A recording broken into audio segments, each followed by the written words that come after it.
Good morning, everyone. Good morning. Let's see how many participants we have. Yeah, I think we can start. Good morning, everyone. And this is Professor VijayLakshmi Singh. I'm faculty in the HRM area at IMT Ghaziabad. Today, we are here for the webinar, which is on COVID-19 and its implications in terms of challenges and opportunities for higher education and employment. And I think we were already discussing that, how, COVID is becoming an era in itself, and it's not so soon to, end. And hence it is pertinent that we understand how to transform the challenges into opportunities and move forward in terms of leading ourselves and our work and our businesses and so on. So hence, this is the agenda for the day for this webinar, and we will be talking about specifically the challenges and opportunities in both education, higher education space, and employment in general. And we will be also talking about the experiences of our alums who are our special guests for the day today. With that, I would like to introduce the panelists. And we have with us Professor Rashmi Aggarwal. Sorry? Anyone? Okay. So we have with us Professor Rashmi Aggarwal. She is professor in the Economic and Environment Policy area at IMT Ghaziabad. She is also the chairperson for executive education. We also have with us Professor Bikramjit Rishi. He is associate professor in the area of marketing, and he has also been in this position before, and he has handled executive education, being a chairperson. And so we have both veterans with us. Here, we also have our alums with us. We have Mr. Amritpal Singh. He's head vice president, supply chain excellence in ACC Limited. A very warm welcome to you, Mr. Amrit. Thank you. Yeah. Then we also have with us Mr. Ashish Gupta. He's associate director, business excellence in Anheuser-Busch Inbev, a German company. And with that, I would like to extend a very warm welcome to all the participants here, as well as our esteemed guests on the panel. And with that, I would like to invite Professor Rashmi to begin with, discussing what are exactly the challenges in the higher education space that we are confronting, and how do we navigate the situation? Yes. Over to you, ma'am. Thank you so much, VijayLakshmi. Good morning to all. I am so pleased to be here amongst you all. It's a very peculiar day today. It's a Sunday, but we have an eclipse going on. And according to many, this eclipse is probably going to end COVID-19. I don't know how far is that true. I have no scientific data regarding that, but I think it's always good to be optimistic. So probably, it will usher in a new era for us where COVID-19 perhaps will be history. And keeping that in mind, I feel that, COVID-19 has totally given us a new perspective in life. Last 3 months, if I have to talk as far as the higher education in India is concerned, I think there has been a transformation from campus to computers. And this transformation from the campus to computers is like a new kind of an exodus. It's a new kind of movement of people where a lot of things have happened, which we were not contemplating the way that they've happened, and they've been kind of pushed for us. So again, once the things they normalize, we believe that again, another exodus will be there, which is going back from the computers back to the campus. And when this particular phenomena starts, there'll be certain important lessons and important take takeaways that we always have to have with us. So these for me, for example, if I look at the higher education again, there are certain courses where we never thought that simulations or experiential learning was possible. But this transformation that is from the campus to the computers has really taught us that there are new pedagogies that we have to adopt. And certain pedagogies which we have adopted during this time may probably remain with us forever, right? So I'm sure there'll be certain courses from supply chain operation management, or maybe from marketing, where people were totally bent on the theoretical aspects, will have to give a lot of experiential learning. So these are the new trends and the new pedagogies which are coming up very, very vividly in the higher education, and I think they should mean a lot to all of us. Another thing that I feel that this pandemic has brought in is has given us a new perspective to look at things. So the perspectives can be from individual point of view, it can be from the firm's point of view, it can also have an industry perspective to it, and also can have a government perspective to it. So when I look at individuals, what are the important takeaways for us as individuals? I think we must have an attitude of learning and unlearning and then relearning. This has been imposed on us, this has been said to us many times, but never has a situation pounded us on this way where unlearning became so important. We are not only supposed to wear one hat, now we have to wear multiple hats. These hats could be having multiple roles in the organization, it could be having multiple skills to yourself, it could be having a new kind of a technology understanding for you. So I think unlearning during this period was a big challenge, but also provided us a great opportunity to relearn and to learn new things. For the firms, I feel that it has taught us that we need to have better contingency plans. And when we say better contingency plans, probably the contracts should be drafted in such a way that we have to factor in situations like COVID-19, which nobody thought could, could supply chain management. And this is what it has really brought in. So I think a better contingency plan, we should always now, business planning should happen with plan A, with plan B, with plan C. And probably our dependency on one kind of a supplier should stop. And we should have multiple people coming and as a part of our discussions, right? So I think that's very important. So the new normal is that you have to have different stakeholders to be factored in when you're making your decisions. For the industries, I think, again, it's been a very significant phase where we have to understand that how do you keep yourself above water when you're into a degrowth phase? And, degrowth also in such a manner that suddenly there is no demand from a sector which was booming. So what do you do? So I think that these are some very important challenges, and they have brought in a new scope for discussions for everybody around us. For the government also, I feel that, a sector analysis is very important. So maybe, start with the organized sector and compare it with the unorganized sector. The immigrant, the people going from the urban areas back to the rural areas, what do you do with them? Are they really an asset to the states where they are going back? So I think that unorganized sector also has to be a very important part of your planning, and businesses must factor in. Lastly, I would like to emphasize that, let's count in nature also as a part of our planning. I'm sure all of you must have seen, WhatsApp forwards where they have seen that nature is reclaiming its position. You can see dolphins in the Vatican. You can see, birds chirping, clear skies, no pollution. So I think businesses now are not limited to a business policy. They have to be very sustainable. And every type of a policy decision must factor in the environment. Otherwise, God forbid, nature will again come back, and probably this time with more vengeance, and will again reclaim itself. So we have to be very careful in our business planning, ensure that these are sustainable models, and nothing at the cost of the environment, nothing at the cost of the nature. Even if we are taking resources from the nature, we have to have means to give them back to the nature, and probably in a more multiple manners, which we have never thought of. We've always ignored these aspects. So I think all of these aspects together, I feel have been a big opportunity.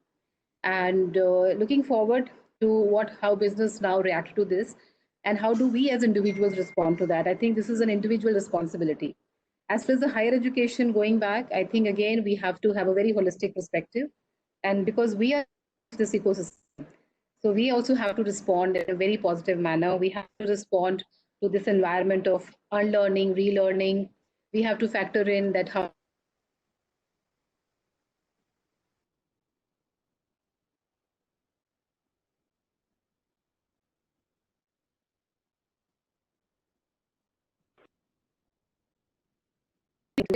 to be. This is what we know to you.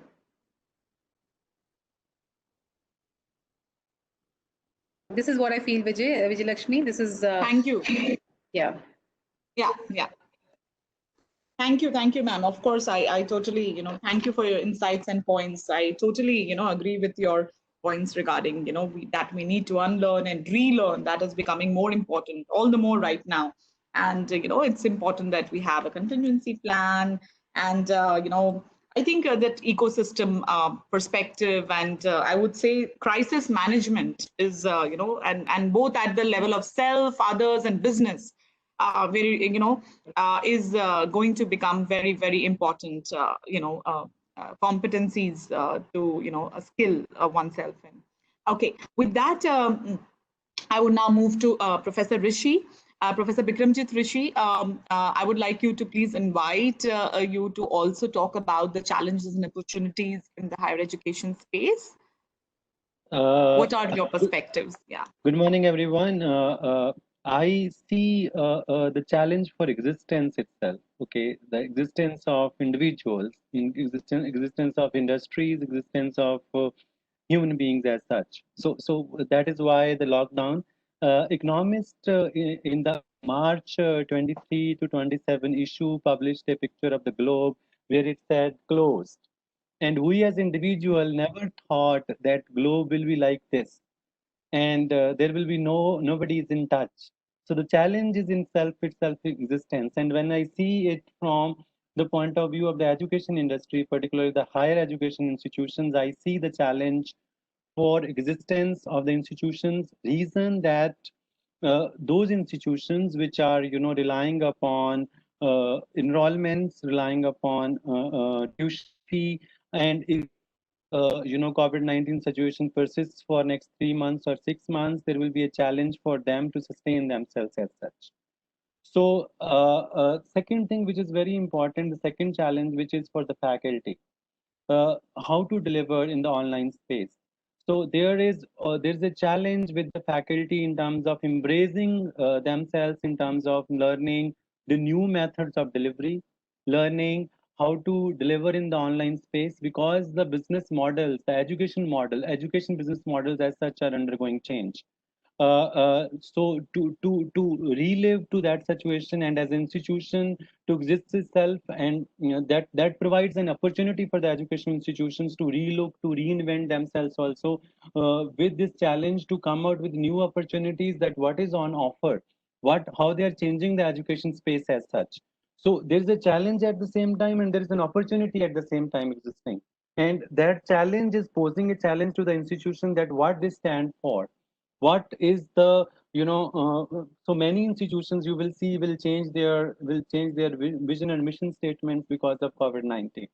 That why they exist, what is the value addition they want to make to the society and to the industry.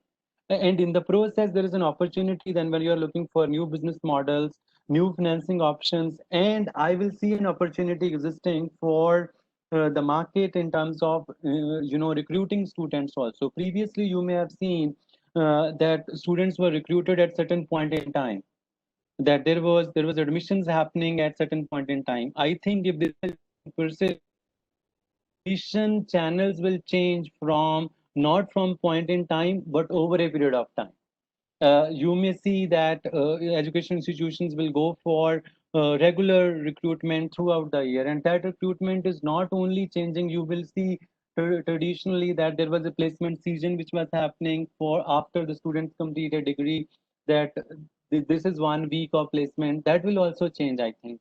There will be continuous recruitment and continuous placements which can come into picture. And the third challenge which I'm saying that is from the students' point of view. Okay, so previously there was more clarity when you are coming from for an offline program, where you are having classes, where you are having extracurricular activities, and where you are having peer learning. There was a lot of space in terms of self grooming. But because of online education, the perception is changing that that may not happen. But there is an opportunity for education institutions to bring that in the online space also.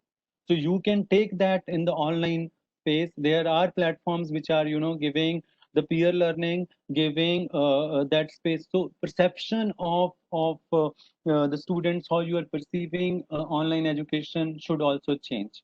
Okay, so I will say also that as individuals, as institutions, as students, we have to relook, we have to reinvent ourselves. And I will say that you may have seen mutual fun disclaimers where they famously states that past performance is no guarantee of future results.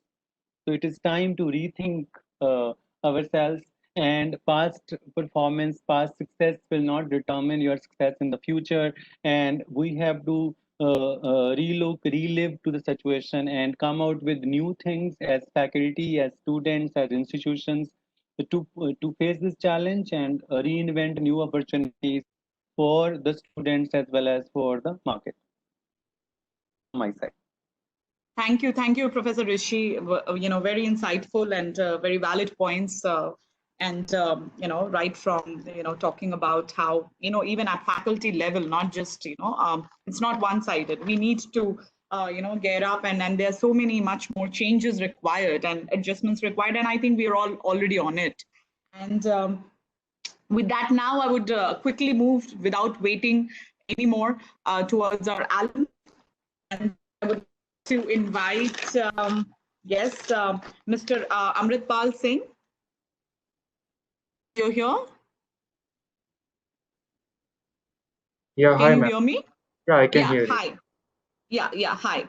I would like you to talk about the challenges and opportunities in the context of employment and in the context of what your business and what your professional experience has been, especially post COVID. Yes, over to you, sir. So, okay, I mean, I will just give you a, more of a industrial perspective over here, where Right. how they moved as COVID, started spreading the wings, and how we are seeing it going forward. I do understand different industries have reacted differently, and currently I'm working for a very traditional company. I mean, if we call about cements and if we talk about steel and all this, then they become conventional or traditional supply chains. But it doesn't mean that they are not complex enough, or they don't have they don't have their own issues when it comes to distribution of products or marketing and all that.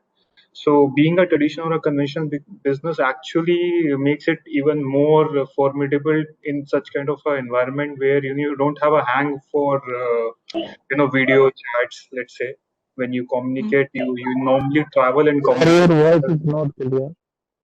Sorry. Yeah. So when you are communicating, you need to use Zoom and all this. It has not been a very. It was being used in the offices, in the plants, but not to this extent. And even the mannerism was also not there with people. To start using at the lowest level. So one is that COVID initially the first need which was felt was how to communicate with with a large set of people at every level, and also a set of people which is remotely located in plants, okay, and at their homes also. So luckily we found that with this this Jio and Airtel going full swing in last 2-3 years, that backbone of internet got created, which has really helped people in in this communication front. As we are all on this channel and we are speaking to each other, we can feel the power which has come to us in last 1-2 years. I don't think it was possible 5 years back to have 70 people on a video chat, and everybody is able to speak to each other without glitch. So that's where technology has been helpful. Second area I would say is the uh, reactivity. I'm talking about from a supply chain point of view over here more. That first thing which came to people's mind was to that cash is king. Okay, so everywhere most of the companies in this in our scenarios have started conserving cash very strongly. And I think Rashmi ma'am was mentioning about contracts where you don't have a force majeure, those kind of things built in. But I would say that most of the industries right now work on a model where there are fixed employees are there, and there's a large amount of outsourced or contractual kind of setup for most of the services. So barring manpower flexibility which it gives you, it also gives you certain flexibility in terms of AMCs which you're holding, and certain there are always some expenses which are there, which you do as a luxury also at time. They are required, but they are not your immediate need. So when you go after shutting yourself down and conserving cash, those were the areas people started looking at, so that your outflow stops wherever not necessary, you're not doing those outflows. So that is the second area where a lot of companies like ours have concentrated. Third is that those green zones and red zones popping up. That also, I think the technology has played a very good role in terms of enabling us, setting up war rooms and understanding that where you can service the client with the disruptions which are in place.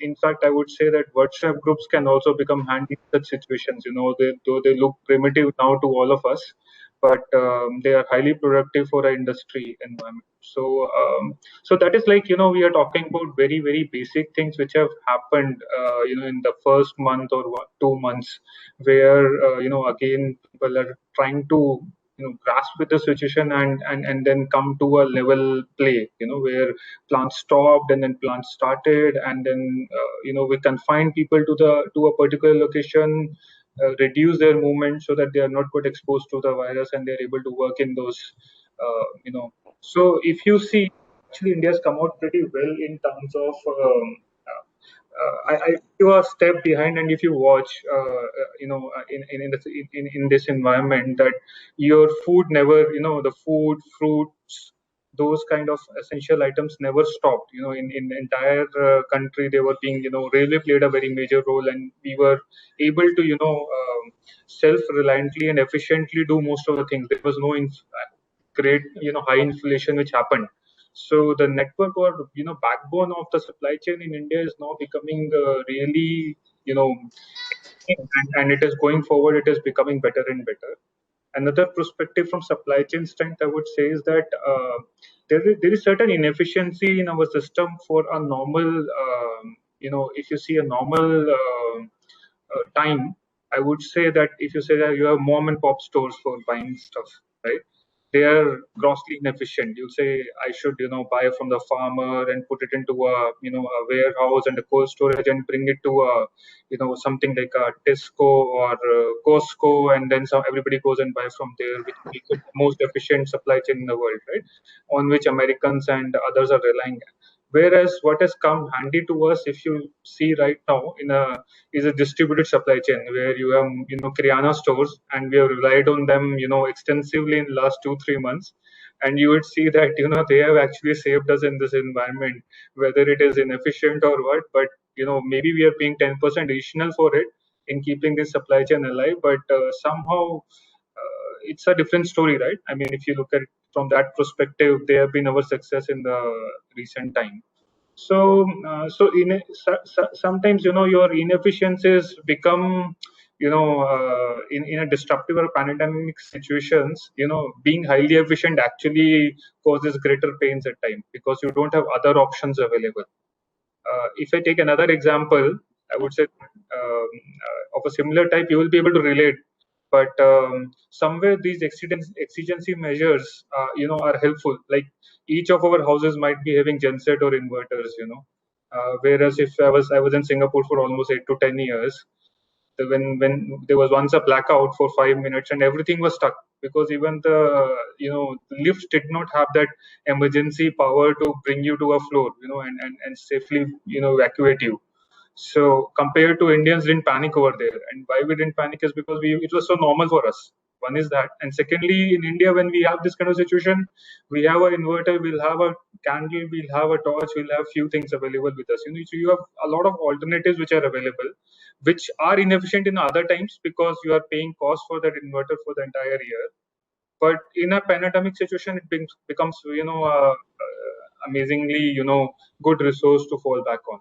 So just some points, we are talking about distributive versus a very efficient supply chain over here.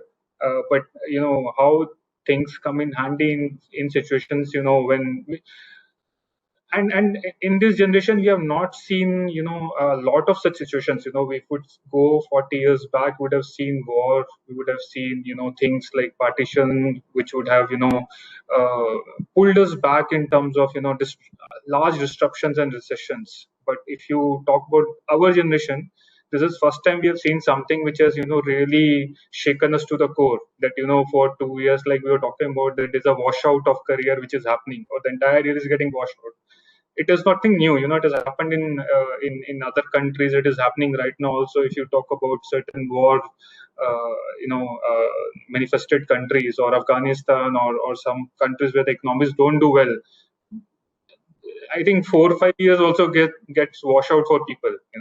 But we being a progressive nation, we are always looking at next year, ye hona chahiye, usse next year, ye hona chahiye, and that's what we demand from our government also. And that's how our psychology got set as a progressive nation. So that is the two things we're talking about: COVID impact and challenge. Thirdly, what I want to speak about is we are talking about the career paths. Okay, so just as we're talking about technology, which you're seeing around yourself right now, as students or as professors or as us as professionals, the technology is becoming core for everything. Okay, 10 years, 12 years back when I was in IMT, we were talking about SAP and ERP systems getting established, and they were not in their best forms and formats at that time, and people were working on them and what ERP is actually is a glorified data system, right? It's just a recording system end of the day. But now, if you go to industries in a current form and format, this is something which people have mastered.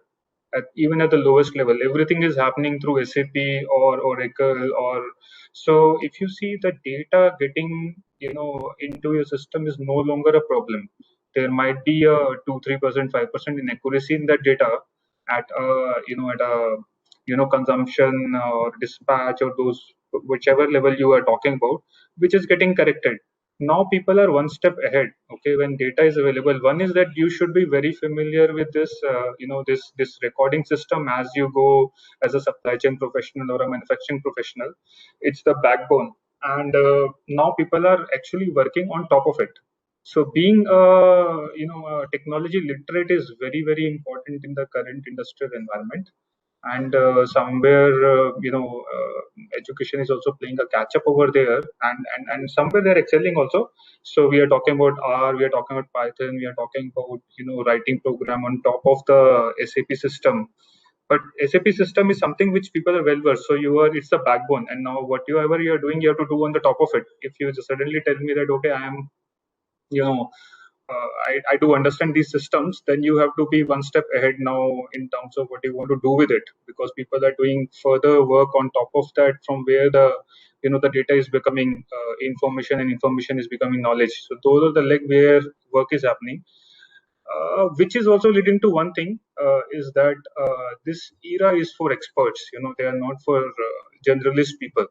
So as you talk about business excellence, or you talk about certain areas like marketing and all, we do specialize in that, but it is still a very we are generalists in that field, because we are traditionally in running those environments or chains. In if you see going forward, or the kind of generation which is now getting inducted into the in current career portfolios in our companies, knowingly or unknowingly, it is all going data based, because you should know how to play with data. You should be able to churn meaningful information from it to act. So a lot of specialist requirement is coming in. Specialists in supply chain, specialists using one technology, using another technology, well versed with them, so that you can actually bring meaningful output. And in fact, honestly speaking, Excel and some of these solutions are grossly failing now in terms of handling such amount of data, which these ERPs can throw at you. It's mind-boggling. So you need even to do your functions in marketing, in order to do your functions in supply chain, in order to do operations, you need to be more savvy than handling data, large volumes of data, looking at a data lake, and then coming up with meaningful output out of it. So that is where things are. And of course, this is what industry is doing right now. So obviously, research is going even further, where people are talking about AI, machine learning, to help you to get those, outputs or desired results without fumbling in the data too much. So that is, I see as a line, or on which most of the functions in a company are right now working toward. And if it is happening in a traditional industry like cement or steel, I'm pretty sure, if you're talking about IT and technology, they would be way ahead in terms of this, because they are, it's their bread and butter. So that is a perspective I have overall in these three areas which we are discussing today. Yeah. Thank you so much, Mr. Amritpal, and for so many insights. I could obviously infer, and I'm sure our candidates and participants have, taken note of it. I think you are talking about incremental as well as radical changes that's been happening both at the same time, and how the so-called our unorganized or the ground level indigenous systems are actually our backbone, and they are working much better and efficiently so. And of course, we require, we are good at, and we need to be progressive, in future also, to be able to continue to adapt and adjust well. And of course, we also talked about how the technical in terms of education, how we need to keep upskilling ourselves, including, of course, in times to come, the technical aspects and the different specializations which are going to help us. Thank you so much for insights. And next, I would like to move to, yes, Mr. Ashish Gupta. Yes, we would love to, get your insights and perspectives on this issue. Over to you, Mr. Ashish Gupta. Yeah, thanks, VijayLakshmi. And can you hear me? You're audible. You're audible. Yeah, thank you. First of all, thank you very much for my institute, IMT, the professors, the teachers, and the students to organize this. And really delighted to be a part of this discussion. What I like to touch is basically summarize one, what is the challenges the corporates are facing in the COVID situation and post-COVID. And I like to touch on what is the challenges the leaders has come across this to manage the businesses, and what are the different uh, what you can say is the dimensions of leadership which has evolved, and what are the challenges we face in future, maybe for institutions and other parts, how we can handle that. As Professor Rishi has said and Amrit has said, that the biggest challenge for the industry, and not only for industry, if you look at overall the industry, the individuals, even for the countries in COVID, is the challenge of survival. And trust me, the world is not the same now. We are not the same people who were pre-COVID era. In the history of mankind, there are incidences, there are evidences, there are situations which has changed entire generations, the way we live, the way we grow, the way we handle our world. And I think COVID is one of those situations. So it has given a lot of, it has shaken the people from inside out. That's the truth. And we will not be the same society for years what we were in December 2019. The focus is moving to survival, how to survive rather than a growth. The people have started talking about, the institutions has talking about, the corporate world has started talking about how to manage ourselves to survive, and that was the key at the first instance. And initially, the focus was how to when we are talking about survival for the organizations in terms of managing their cash, as Professor Rishi has said, managing the cash flows, cutting down all unnecessary expenditures, looking at what is the bare minimum we can do to ensure that not only us as the organization is made of people, how we can build the trust into the people's, our own people's mindset and their families, that yes, we are there for you, you are not alone.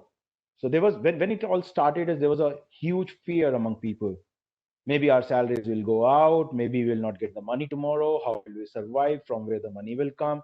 So the biggest challenge for the industry was that to inculcate a faith and trust in their own employees, that we are there for you. No matter what, we will help you to survive. And we have seen that some industries were able to, the cash rich industries or companies or some they ensured that, okay, we'll keep paying you the salaries no matter what is happening. And also we have seen the transformation in a lot of companies where they were not so cash rich. They said, okay, we will cut down the salaries outflows for the people, but to ensure that we also survive and you also survive for the coming 6 months or 7 months till the cash flows and the economic activity started. But the focus was again that let's give our people enough so that they can take care of their expenditures, their survival should not be a problem. And then it comes to not only to our own employees, the onus was also to the casual manpowers which the industry hire.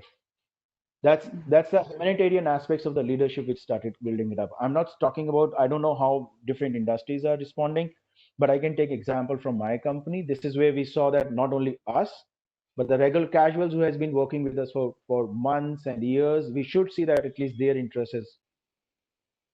So the first thing was for the leadership challenge was how to redistribute our cashes and cash flows in a way that we handle these situations immediately. And the second part is this survival and this constraints which brought in suddenly the entire activities were under lockdown. The cash flows were stopped. You could not go to another person and ask your person, Ki, you have my money to be paid, please pay. And he'll say, I don't have anybody to sell. From where will it come? So you have to be compassionate there. So under these circumstances, the leadership started thinking about it, and they have to respond very, very quickly. And from here opens the new challenges for the leaderships. The biggest challenge is looking at a holistic approach, because if I lose one component today, I'll restart in an efficient manner.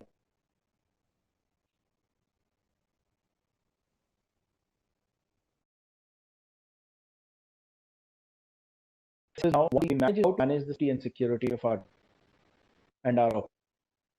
That is where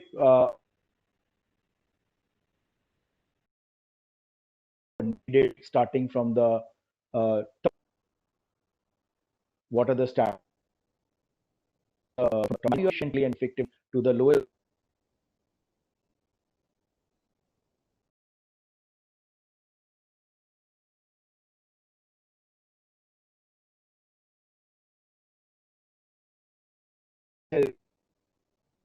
As big for us. Not communicating with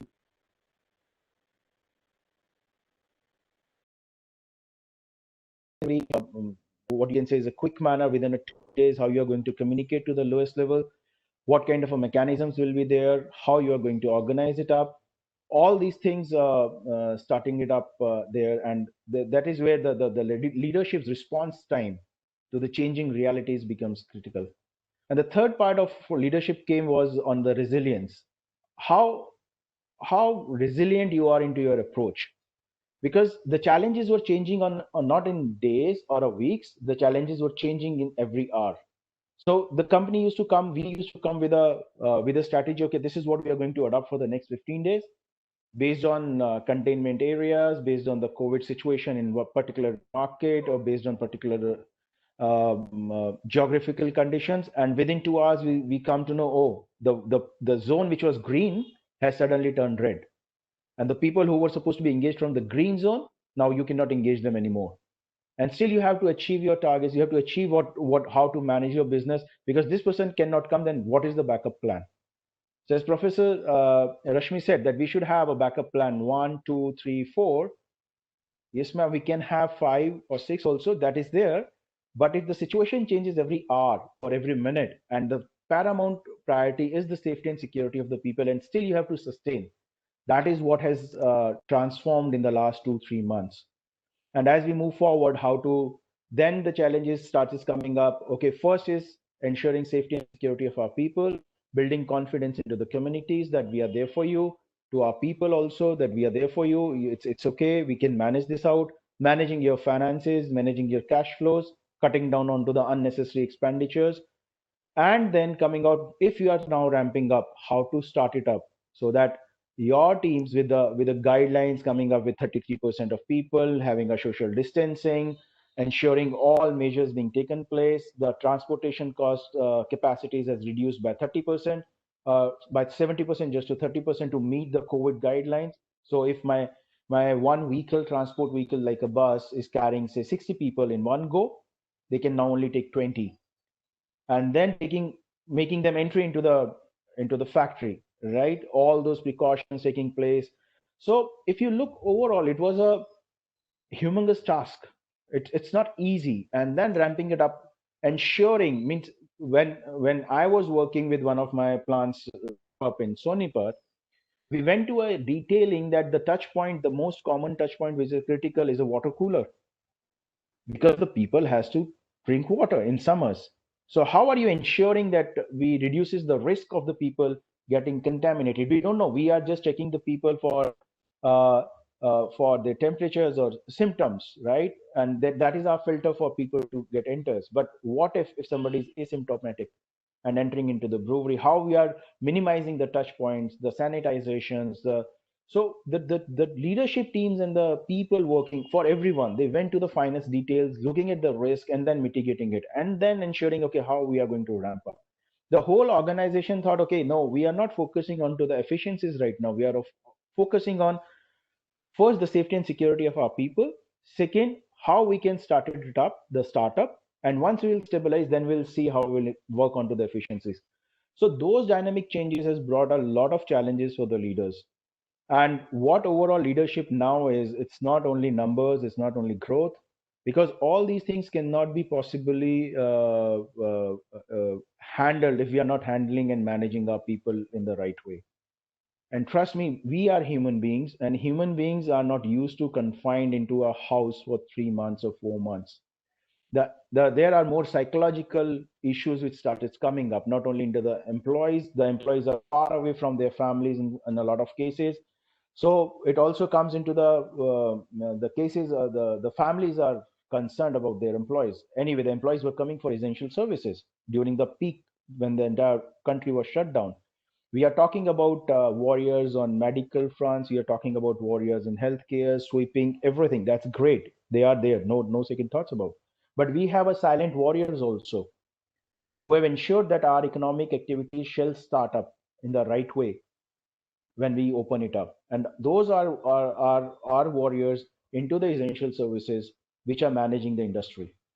I'll tell you example of my company. I come from an alcohol industry. We make beers. And if I will not manage the temperatures of the beer or the yeast in my, that's the processes, if I'll not manage them properly, even for an hour, man, we will have suffered massively. Like it will be a crores and crores of raw materials or the work in progress, which will be just drained out, which will not only an economical cost, but will have a heavy impact of environment. And restarting my industry will take another 5 months or 6 months to do, because that's the processes. And it's not only my process, it's the processes which are in continuous processing, maybe somewhere else, maybe glass, or I don't know. But those essential services, the operator or the casual is coming up there, managing my refrigeration plant, managing my utilities. For us, they are our silent warriors. They are our virus warriors. So managing the insecurities and the anxiety in their families, because most of those people are away from. So I know my people are in Sonipat, their families are in Bihar, and they came to know, okay, their person is going every day when there is a panic into the country. So managing those insecurities, managing those anxieties, how you reach up to them, how you inculcate that confidence not only into them, but again to the society. The challenges is multifold. So a person is living into a rented house, and the house owner suddenly says, man, you can't go to your home, to your workplace. It's a risk. I don't want you to go. Then not only managing that, but managing all the stakeholders to ensure that, yes, this is what it is. You have to be absolutely calm and composed. Now, gone the days when you can be sometimes be harsh, you can be hard. No, because it's a matter of life and death for them. So those are the challenges which leaders have started feeling it up, and that this is where the industries molded themselves and worked onto themselves, and to see how we will handle them and how we will inculcate even not at the top leadership, but at the but at the managerial levels, at the AM levels, that boss, you have to be. The new words of leadership is compassion, safety, security, communication.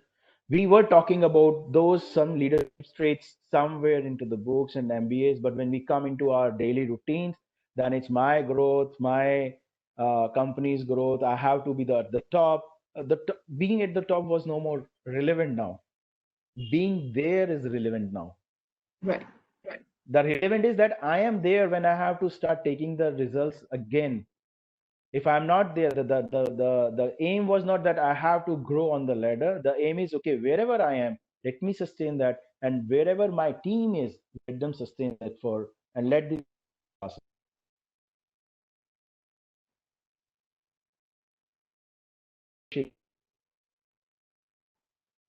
educational institutes, how training our people leader. Those survival instincts, and are we helping them to be working on emotional stabilities in these time of crisis? Are we helping them to be more compassionate and help them to be more how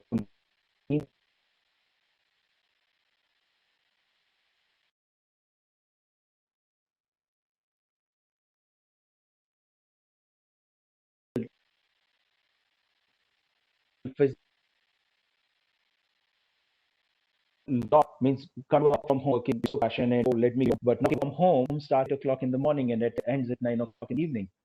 Because first you have to communicate with your top leaderships, what is the guidelines coming up. You have a central agencies that has to be communicated down the lines.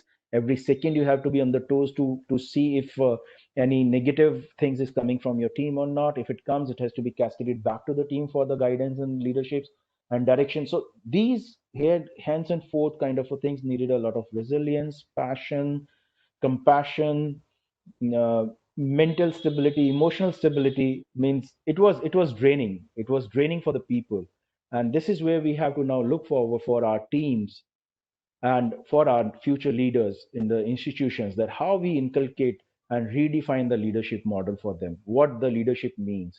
The leadership definition is changing, has changed drastically, and the industries who are responding to these situations in the right manner are going to survive. They are going to survive. This is the biggest challenges for them. We can talk about technologies, we can talk about anything. This is what it is going to be. And trust me, I don't know about all other people, but for me personally, online is a great thing. I got a time to be with my family whenever I wanted to be. But at the same time, I'm a human being, and we should understand the basic inherent characteristic of a human. We are social animals. We are called to be a social animals. I want to see faces. I want to talk to people. I want to be near to my near and dear friends. I want to be with them for 10-15 minutes just to see, yeah, you are absolutely okay. That gives me a lot of inner strength. So how we handle those things, and we are seeing these kind of things are taking into the society. The people who are not able to handle them, I don't know. We will see what impact it had onto our society later. A lot of people who are reacting into a lot of ways. I saw when we opened up our operations, the people were counseled. It's okay, because they were mentally drenched out, they were emotionally drenched out, and then all these challenges has to be taken place, and this opens a new avenue. Of course, on economic fronts, certain things were stopped, but then it also opened opportunities for new businesses. Hygiene, sanitizers, masks is going to be into a long way, and these are the new opportunities coming up. We have to started working onto a new ways of living. We are getting used to people wearing masks and communicating with them, having a social distancing, not allowing anybody to come into our homes is a normal social things for a country like India, where we welcome our guests.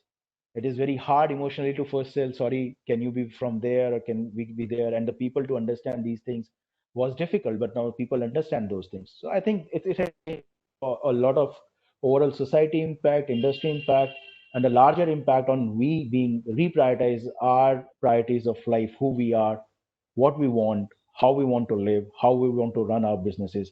And this changes the overall scenario on front as far as the institutions and we as a business leaders comes into picture. Thank you. Thank you so much, Mr. Ashish Gupta, for your wonderful insights. I can't agree more. with the theme that what we require is passion, compassion, and resilience, and yes, and be more empathetic towards others, and in terms of our own work and businesses. Yes, thank you so much. With that, it's the time is ticking very fast. I can see that, and we have several queries. Before I open the question and answers, I'll from our alums, especially because candidates and our current students, they would love to hear from you. I'll go back to Mr. Amritpal Singh, and I would request you to briefly, tell us about your journey and your experience at IMT and the road to success, after there. So very briefly, and then after Mr. Amritpal Singh, I'll move back to Mr. Ashish Gupta, and then I will open the Q&A.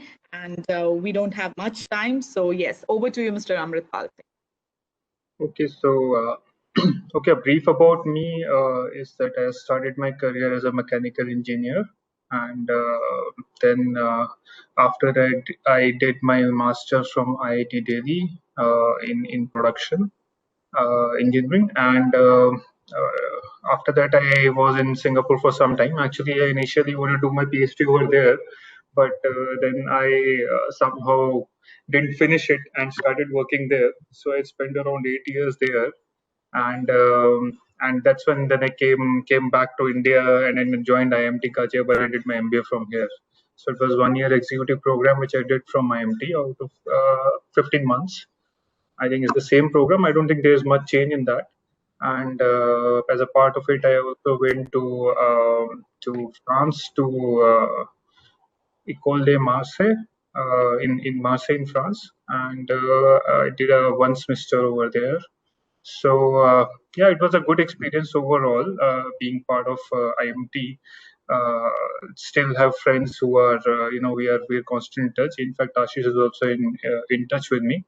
In fact, we were wondering that how come both are from the same batch which you have invited today, and so it's been it was a good learning and a fun experience at the same time.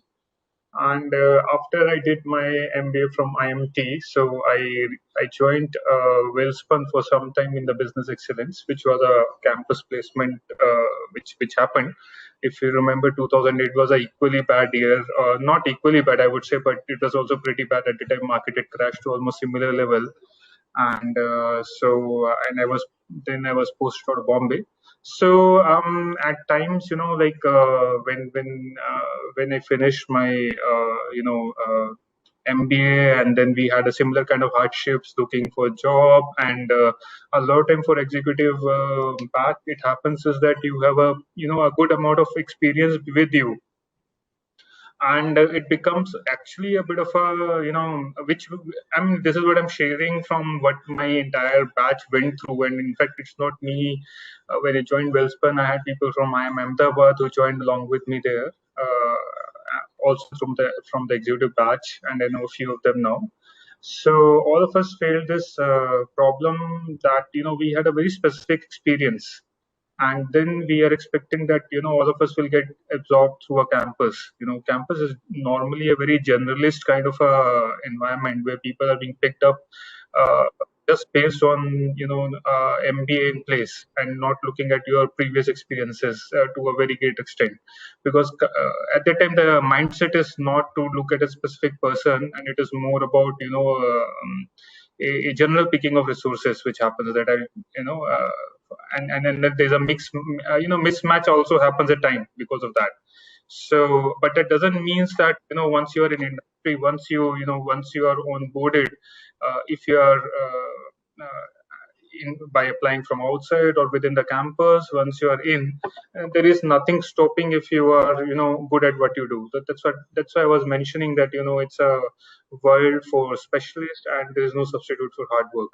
So some of us who got selected, who are not happy with the position, and I think it's good not to be happy or not to be satisfied, because then only you will move toward dissatisfaction leads to some kind of progress, and you'll keep moving up the ladder. and acquiring skills. And it doesn't stop even after MBA. You have to still go on acquiring new skills, not only skills in terms of technology, skills in terms of even speaking to people, in terms of how you project yourself, in terms of putting targets for yourself, and then you're not in the race for a year or two. You're in a race for career. Some will reach early to whatever they're desiring, and some will reach late. But eventually, it's a journey. So just to take it forward, then after that, Welspun, I went to PwC and did projects in supply chain, cost, and these are my areas. So like developing your niche in some of the areas in manufacturing environment, I worked on these areas around 4.5 years with PwC, and then moved on to becoming a director in Deloitte, where I was for almost 4.5 years. This change to ACC has been pretty recent actually, where I thought that because I had a longish industrial experience before I joined consulting, and it's been now 10 years in consulting. So I moved to a more industrial role again, back to industrial role, thinking that uh, try to now stick to one environment rather than working in because when you're in consulting, exposure is very very high, because you are going and travel is also equally would say extensive. So so idea was to cut down on travel now and start working for one company. So as experience, I would say I would have worked in ceramics, I worked in cement, I worked in different supply chains, which has been very fruitful in those sense. I worked in a fruit glass company. I worked in tiles. So to give a name of few companies, I worked for pretty large companies. I've worked for ceramics in Dubai, did 1 year project for them in quality and cost reduction. I did one large assignment for the Aditya Birla Group in their textile business. A large project for the Aditya Birla also in cement. A large project for Dalmia in their cement cost, supply chain and logistic cost basically. So these are few of my, some of the larger projects which I've done, other than a host of small projects which come in as you do strategy and do, smaller assignments for some of the clients. So that's more about me. Yeah. Thank you. Thank you. Thank you, Mr. Amritpal Singh. And I'm sure our candidates and our current students, love to hear your experience and your success journey so far. Yeah, over to you, Mr. Ashish Gupta. If you can also, share your experience with IMT and how IMT has helped you to, achieve the road to success. Thank you. Okay, thanks, Vijay. I will just briefly tell you about my journey and what the way I look at my life and what I want to do. Could be a little bit bizarre from the traditional things, a very different one. I do not want everybody to follow this, but maybe people can take some cue from this. So I started before coming to IMT, I started my career in 1995 after completing my engineering from Delhi College of Engineering. And my major assignments before coming to IMT were around 4.5 years with a JV of Ford and Maruti in Bhiwadi, where I was exposed to maintenance and the latest management fundas of lead manufacturing and TPM. And then I have been a person who used to be challenging the status quo for myself. I'm not very comfortable into a one place and one situation for a very long time. I hate those monotonous kind of stuff. So I keep experimenting with myself. And coincidentally, I experimented with my career too often. Don't regret it. So when I was working with Ford came the e-commerce boom, the first e-commerce boom in India, where when Sabir Bhatia sold Hotmail to I think Microsoft, and he became a billionaire. So everybody in India thought that if I have a .com in my name, I'll become a billionaire. And a lot of startups started in 2000, 2001. Our professors and people at that era can reconnect with that. And I left my job. I joined a startup .com e-commerce company, the first experience of e-commerce. And then after 1 year, these startups started shutting down. And suddenly 1 year later, I was without a job. So those survival instincts started developing from there, that I have to survive, and that's where I learned. But it did not last as long. I survived myself for around a year or so, doing certain things, developing certain skills. And then my second biggest chance came with GE. So I spent around 6.5 years in GE, 7 years in GE, where I got exposed to, again, the GE way of culture, working and cultures. And that was the time when I thought, okay, now I have to do something more. And I started looking for my MBA. And frankly speaking, IMT was not my first choice. It came at the last minute, but I don't regret it. I landed up in IMT. That is what I think I was meant to be. And those 15 months was a rejuvenation for me, frankly speaking. I came after 13 years of work experience. I was kind of a burnt out in corporate. And I still remember my seniors asked me the very first day, why have you come to do an MBA in IMT? And I said that I just want to chill around. I want a break in my career. I want to chill around. I wanted to be back in campus, and I want to relive myself. And I enjoyed every single bit of IMT. Means I think this is one of the best things ever happened to me. Means spending times in libraries, looking at researches, and doing some. One thing I still remember, I don't know which professor of mine told us during our orientation. He said, "Don't look at this MBA course as just a reading one. See this as your laboratory to do analysis and apply the basic fundamentals onto your case studies, do it with your own hands, and see what results it comes, and then compare it what is getting into the industry or in your future." And one thing I remember, means that's put such a big imprint on my mind. So we used to have a course. That was a course, an integral part of our course. And we had a professor, Dr. I think Masala Mali was there. And we did a case study on Vijay Mallya's Kingfisher. And we just used the data, the microeconomic data, the betas, and everything since last 10 years of Kingfisher. And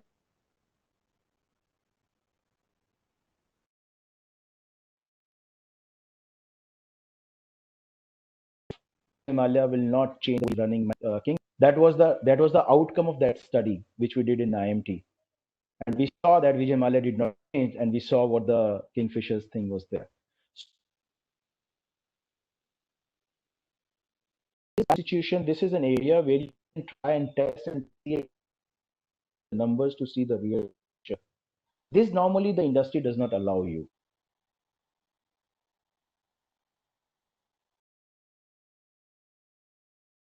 Kind of thing. I mean, about at 3 o'clock in the morning is something I miss out. Those are the things. But then came the challenges. So we, as Amrit said, that when we left our jobs, our lucrative jobs, giving us some good amount of money, leaving it out, managing and financing for 1.5 years or so, and a lot of our batchmates were having families with them, and we came up with an aspiration. What we were getting before, we could be at least 1.5 times, 2 times from there. So that is an aspiration with which we come to a B school. And came the great thing of 2008. So we were very happy. We remember, I don't know, Professor Rashmi or Bikramjit, sir, remember this or not, but I remember Goldman Sachs came to IMT for the first time, and they picked up 4 people from the regular batch. And we were so upbeat in IMT that this time we are going to make it big. And suddenly the subprime crisis came and the offers start dropping out. And we were in the situation of struggling and placing the people together. So this is where it started, and it just turned around. And it becomes a question of survival. What helped? And all of these 4 people, Ashish, who were made it to Goldman Sachs, stories about all 4 of them. Maybe with students we can share them later on sometimes, and we can bring those 4 students on board as well. 3 of them were girls. Very interesting things happened with them. Ma'am, we will sure, ma'am. What I can suggest is, means it just came out of alumni.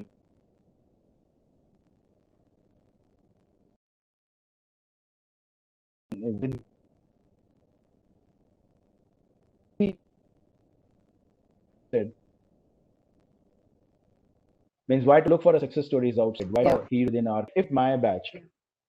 Yeah, so our totally, batch, totally. Absolutely. That is what is required. Okay. So thank you. Yeah. So just I one thought thing I you're want done. to Okay. add. Yeah. No, just want to think. Yeah. So what helped us in going forward is that the batch stayed together. We helped us each other emotionally, mentally. That was what was needed at that point of time. I still remember during our last days, like we were having together in the basketball court, and I remember one conversation with one of my colleague, and he said that, man, I was earning 6 lakh rupees before. I have a family. I don't have any economic backup support. If I'll not get I'm ready to work even at 2.3 lakhs or 4 lakhs so that I can sustain myself. I'm ready to do that, but I'm not sure whether I'll get this job or not. But those are the moments when we have to come together and we have to say, don't worry, chap, it's going to be okay. We'll find something good for you. And that is where the survival instincts came. And as Amrit said, well spun IIMs. I remember in our batch, the students has taken assignments of teaching the MBA students in Ghaziabad, Meerut at a much lower price than what their earlier market value was. The reason was just to sustain during that period. And friends, this is you. I think a lot of you are into the same situation probably. And those are the questions which is coming to your mind. As Amrit said, it's just a matter of time. We are, one thing which was very clear into our mind was that we have a very good brand with us, IMT. MBA has equipped us a different kind of a skill sets. And now our base playing field is not what it was before, it is much higher. Now we are, हम एक वो बोलते हैं ना, order qualifier and order winning situation. So our order qualifier baseline has improved a lot. Now we have to qualify into an area where we would have not been thought for another 10 years. So your playing field has changed completely. That is for sure. Now it is just a matter of time from that playing field, what you want to achieve, when you will achieve. It's just a matter of time. So I know in our batch, our friends has done, as I said, even taught into the MBA schools in Gaza, kind of a money they were making at that point of time. But 2 years down the line, I think everybody was placed at a very good level. Everybody were on their track of growth. The person,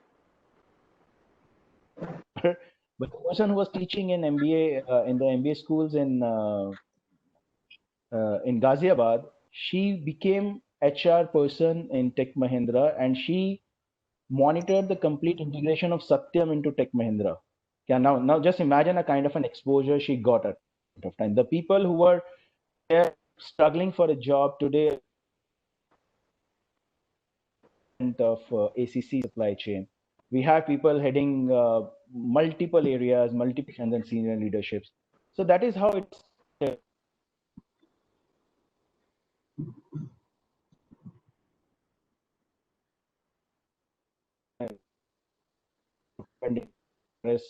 That was an Abalone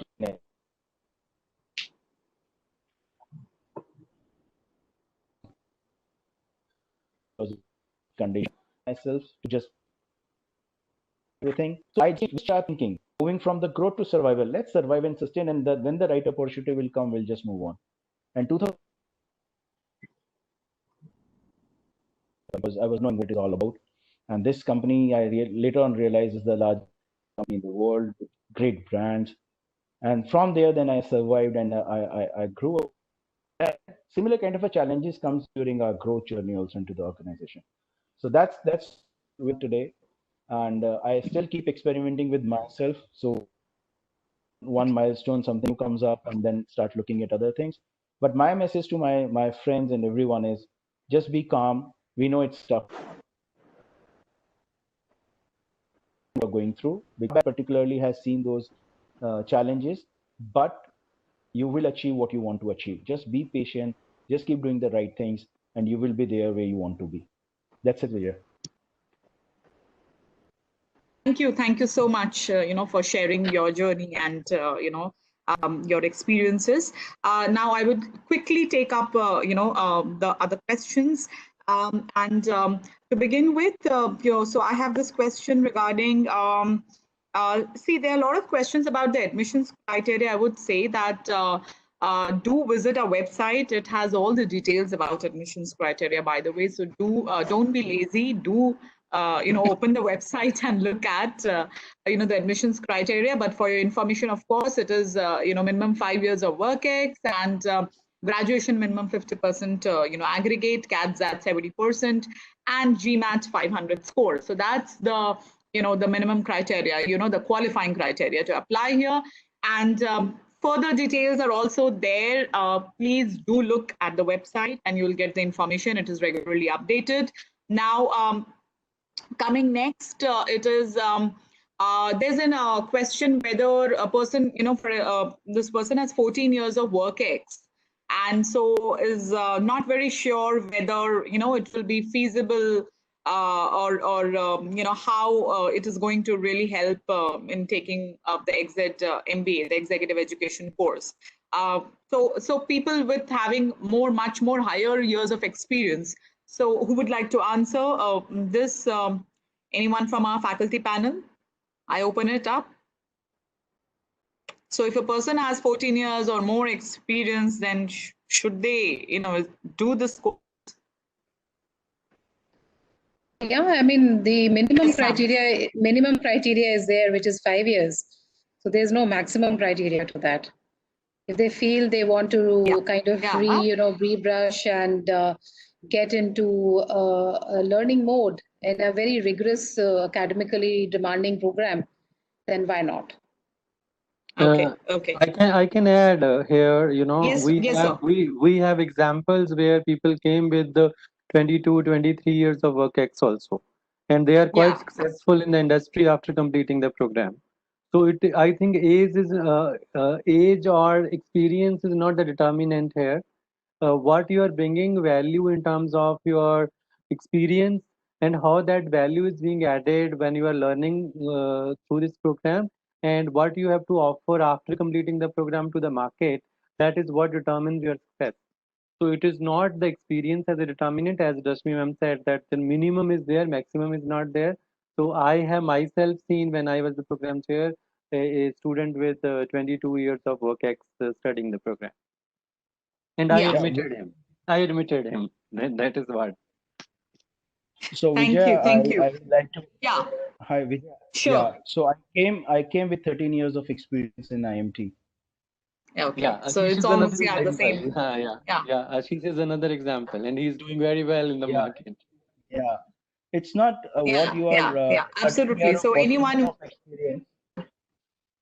The key point is you have to decide yourself what you want to achieve of this program.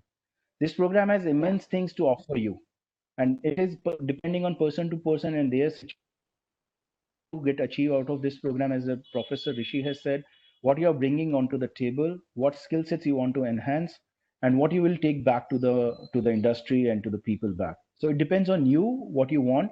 But if you are very clear what you want and what you want to bring onto the table and take it back, this program is a wonderful program to enhance your skills. You get a break, but it's entirely depends on a person to person choice, whether it is 14 years, 15 years, or 22 years. It doesn't make a difference. Thank you. Thank you for clarifying the issue. There's another question. So Rashmi ma'am, this is for you. So there's this issue, some of the aspirants, they are stuck with the GMAT test centers. Okay, so those issues are there. So is it going to be a deviation in the process in terms of admitting the students in the times to come? Are we going to make any changes? I think it's a bit generic question, but yes. Yeah, I don't know. I think VijayLakshmi, you are in a better position to answer the admissions part of it. I don't think so there are any deviations, officially speaking. But looking at the scenario, I think we will have to tweak a bit because we know there are some technical glitches around all of these admission criteria. The test centers, Yes, so we know, we are aware of that. And considering that, I think we need to have an internal meeting. And whatever will be the outcome, it will accordingly be posted back to you. We'll. That's what I think. Officially speaking on this issue, we'll obviously have to follow. What are the mandates and what are if this continues, then we'll have to. We are not yet decided on this. I think very soon we'll be meeting, and and whatever is the decision, of course, it will be communicated very clearly and in a timely manner. So shouldn't be a concern. Just be connected. Okay. Now, the next one is there. Yeah. So similar question by Mr. Raju. He has 10 years of experience, engineering graduate, professional experience in energy sector, GMAT is 610. Am I eligible to apply? Of course, yes, very well. And given the current scenario, I think the question, what we would like to answer him is that given the current scenario in renewable energy sector, will placements be affected due to COVID-19? Not at all. I don't think so. I really don't think so. Okay. So yeah, I mean, placements and one more point I would like to say. I think in majority of the sectors, the placements will not be affected. Every organization is having the requirement of people to work as the market is now opened up. The process may change how they were recruiting. I think that is from the organization point of view. Previously, they may be visiting campus to have face-to-face interviews. Now the process of getting in the people on board, that may change. That happened with the full-time batch also, wherein majority of the organizations who have made the offers to the full-time batch has voted the students online. So that may, if this persists like for another 6 months, there may be chances, how the organizations are looking in terms of saving costs also, in terms of looking at the budgeting part of the HR side. There may be change in the processes how they are boarding people. That may happen. Yeah. So obviously for the upcoming batch, I think it's a 15 months program. So that COVID impact, I think it's everything is going to be pretty soon, well. But yeah, for the current batch, yes, I think there's a similar questions, and already I think Professor Rishi has answered it. There is going to be procedural changes, process-oriented changes, of course.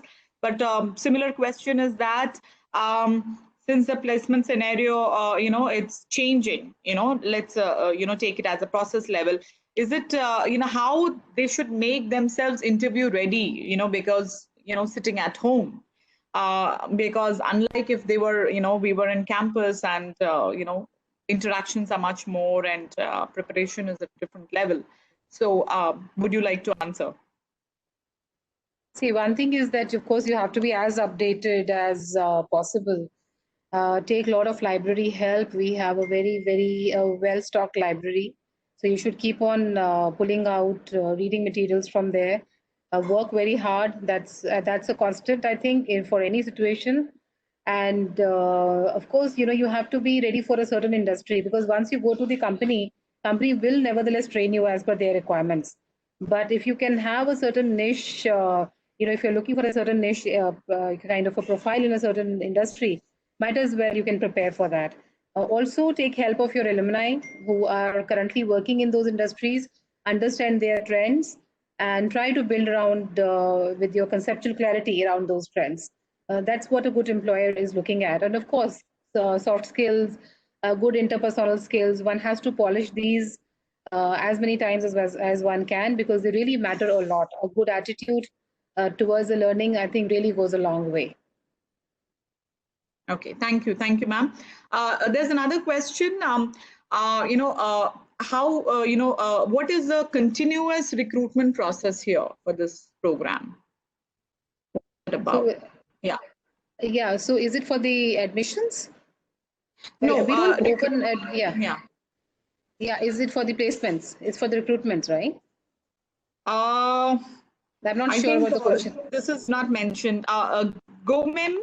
Are you sure? Can you just clarify? Yeah, it is for the recruitment process, the hiring. I mean, for the placements, right? For the placements, right? Yeah. Okay. So placements, once you are through with your 12 months plus one semester of your internships, which is 3 months. So actually, we roll out a placement process during those 3 months while you're doing your internship, while you're doing your 3 months of the internship. And it is during that time that we open up. And of course, it is a roll-on process, because the institute has to hold on to the students till they are placed. So yeah, you can say it's a continuous process. but it will start only after you've completed your 12 months. If Mohit would like to add anything to this, Mohit?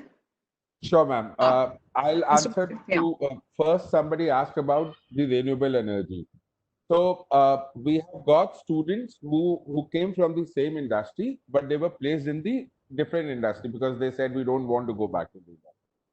So in case if people want to go back to the same industry, we'll figure out the companies in which they want to go. Secondly, in case if you talk about the recruitment process, there are few typical cases like as Gomem has asked this question, she's an MBBS doctor. So we'll have to figure out the companies where she can fit into, because she would like to go into the organizations where who would be hiring the MBBS doctors in the management consulting space. So we'll figure out those specific companies and take it further. And rest, it's a continuous process which we have, whereas in we identify the people who come from the different fields and understand where they want to go. We try to pitch in those organizations who could hire these students and move ahead. Thanks, Mr. Mohit. And also, you're very lucky to have Mohit with you. I must tell you this. Let me make it as a public information. You're very lucky to have Mohit with you. He's going to make sure that the best recruiters are lined up for you guys. Yeah. And let's see how we are going to get the best out of him. Yeah, so a similar related question to placements is that obviously, the concern is because of the current situation, is it going to be, are the opportunities going to reduce, like in any across? I think this is B schools, this is the concern, because unlike 6 months ago, the scenario is very different now. So in terms of SIPs, internships, placements, off-campus opportunities. So, what should, they look forward to? Yeah. So there were challenges initially because everybody was settling down. As Amrit said, he comes from an organization which is traditional in system. So everybody has geared up now, and majority of the current batch students are doing the live projects with a few of the organizations. We had challenges, but things are being taken care. We are also working on the technology platform where in case if the organization says that we want to take the virtual interviews, so that we are equipped with it. There were 1 or 2 offers which were supposed to be rolled on. They were delayed. It's not that the organization said, okay, we are rolling back the offer. They were delayed. Things are now looking more clearer. And I think when the current batch placement starts, we'll be able to make a mark. Okay, thanks, Mr. Mohit. Okay, so we are losing on time. We are already overboard. Probably I'll have to just take 1 or 2 last questions. And in case some questions are unanswered, of course, you can write to us and we'll mail back. So the next question is, should students coming from conventional backgrounds, or rather, for example, core sectors, build their skill set to realign their careers in the digital economy? So,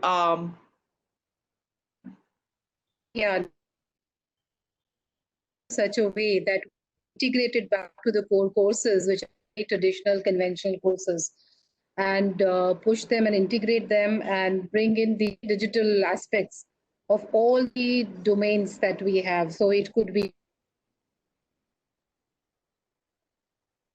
supply chain, from finance. So all of the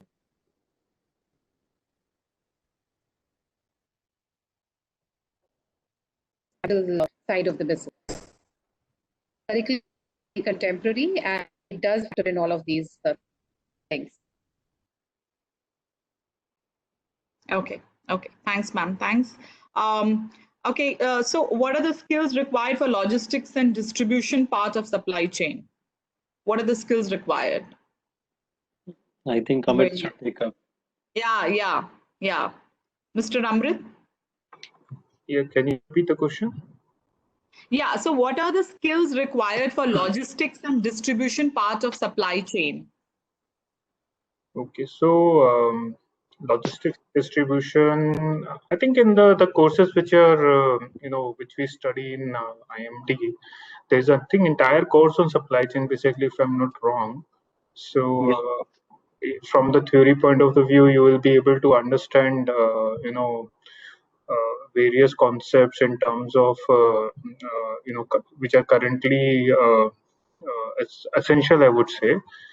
It would include, let me just rephrase it in a way. I'm just thinking as I'm speaking, actually.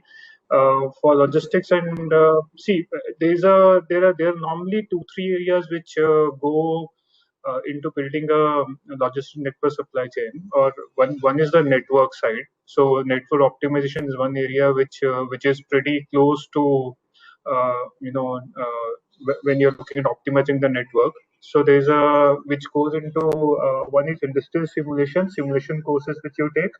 Another one is the optimization through linear programming method, simplex method, and all that. So all those things are taught.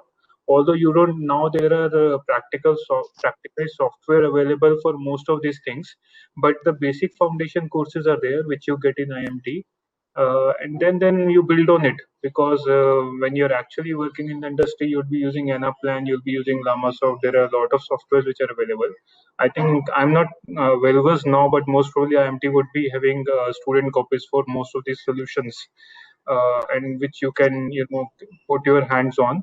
Another thing which people do is that in the footprint side, it's a kind of a COG demand analysis. Based on the demand, you look at the center of demand, and then you look at where you want to put your warehouses. Those kind of R-based solutions are also there. You can build your own when you're working in IMT. I think there's a good amount of, as a project also, these things can be taken up. So I hope I'm able to answer the question. So these are like few aspects which are there from academic point of view, and from IT backbone point of view, which you should be aware of. Thanks, Mr. Amrit. There's a question that coming from a merchant navy background, so not having much experience on analytics, how to go about it now? So I'm assuming that the interest is in analytics. So yeah. Rishi should answer this. So I'm answering. So we are starting with an orientation program with the basic statistics course, from where you started, and there are some interventions throughout the program where you are having compulsory workshops in the course curriculum on data analytics, and there are compulsory courses which are also covered. So some courses are compulsory, which everybody has to read. So we are starting with the basic statistics, which will help you to build in the skills in the long run. And it is not difficult when you're starting with the basic fundamentals and then you build it on.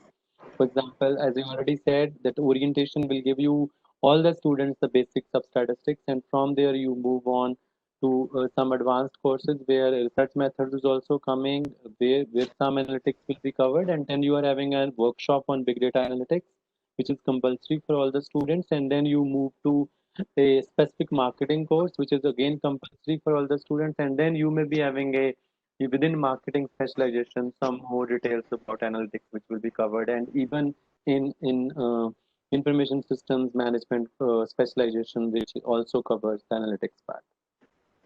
Thank you, sir. Rashmi ma'am, sorry to interrupt, ma'am. Actually, yeah. I wanted to know the analytical part. Actually, I wanted to know the analytical skills required for logistics and distribution part. Okay. So both the questions were interrelated, but they were asked separately. Okay. So I think that has been answered, right? Yeah. Okay. Yeah. Thanks.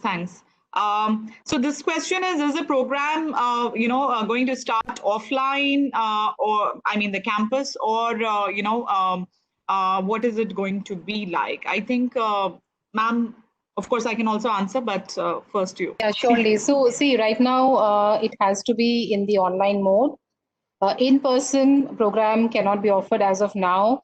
We are waiting for the situation to be normalized. We are building our infrastructure around that. So I think by mid of July, we should have a clarity that how many people can we accommodate in a classroom. We are really working hard on that. But AICT wise, this has to be in person, but they're giving us certain waivers for a certain time. I think till August, at least they're giving us a waiver. So we'll need a guidance from the Government of India also on these issues. But we would like this to be normal as possible, and we will love to have you in person as early as possible in the classrooms. So to answer it, that right now it has to be offered in the online mode. Okay, thanks. Yes, yes, absolutely. So, see, obviously we can't, wait to, come back on campus and roll on our original plan. And we are very well prepared for that also. But obviously we have to follow the guidelines. The guidelines, suggest that we have to go for hybrid mode or totally online mode. We are going to follow that, and we are already, preparing for the same very well. Okay, thanks. Yeah, ma'am. This is Amrit here. I'm sorry, I have another call. No, Yes. it's scheduled in some time, so I have to take leave if it is okay. Sure. So, I'm thank you so much, Mr. Amrit, for giving your time, for us and for our upcoming batch and our current students. A very warm thanks to you. And yeah, I know I've taken much more time than expected. Thank you. See you again. Bye-bye. Bye-bye. Yeah. Thank you so much. Yeah. So I think I should also wrap up. It's now more than 12:30. There are some questions which are going to, keep coming in, streaming in. So with that, I would like to, and dear participants, those questions which are still unanswered, please write back to us, and we are going to answer them. And with that, I would like to thank Mr. Ashish Gupta and Professor Rashmi and Professor Bikramjit for giving their time and to us. Thank you so much. Very wonderful Thank you. insights. So VijayLakshmi, just a request, VijayLakshmi, Yes. would it be possible for the students to get contact details of both of our alumni? Because I'm sure they would like to contact them directly also. So if you can please share their I'll share with the group. Okay, perfect. So everybody please feel free to get in touch with them, and I'm sure they'll be very forthcoming. They just feel that you are one of them. Right. And Miss Sudha is there, of course. I mean, she's going to. Hi, Miss Sudha, you're there? No, she's not there. I know. Yeah, she's there. Yeah. I can see her. She's there. I know she's also, right now we are also having parallelly interviews actually going on right now. So, and after this webinar, I'm going to switch back to the interview stage. Okay. So thank you so much, dear participants, for being part of the webinar. I hope you got good insights and you got the queries. I regret for some of the questions I couldn't take up. It's high time that we move on to the next agenda for the day. Thank you so much. Signing off. Thank you. Bye-bye. Thank you. Bye. Bye, Ashish. Take care. Bye.